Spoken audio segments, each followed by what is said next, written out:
Archaeological works have been accelerated on the Mardin Castle, known as the Eagle Nest, with a trained restoration team working on preventing stones and rocks from falling on the houses and historic structures in the outskirts of the castle. The castle was partly restored at the time of Ottoman Sultan Selim III and was taken under restoration again after many years. The contractor company brought special steel barriers from Italy to reinforce the areas where rocks and stones fall from time to time.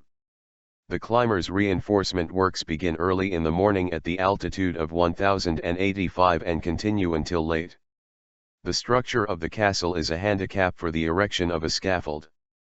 All the while, residents of the city curiously watch the climbers.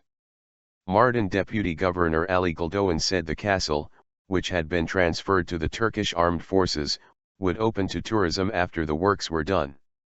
He said they had applied many times since 2008 for the military unit to leave the castle and open it to tourism. We have made progress about this issue, but have not received a result yet, he said. Reinforcement works have been continuing in the part of the historic castle that overlooks the city.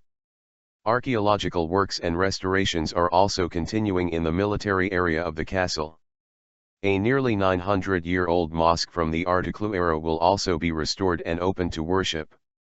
The Mardin Museum Provincial Director Nihat Erdoğan said within the scope of a protocol signed with the Turkish Armed Forces, when the works are done, all churches, mosques and palaces around the castle would be open to visits.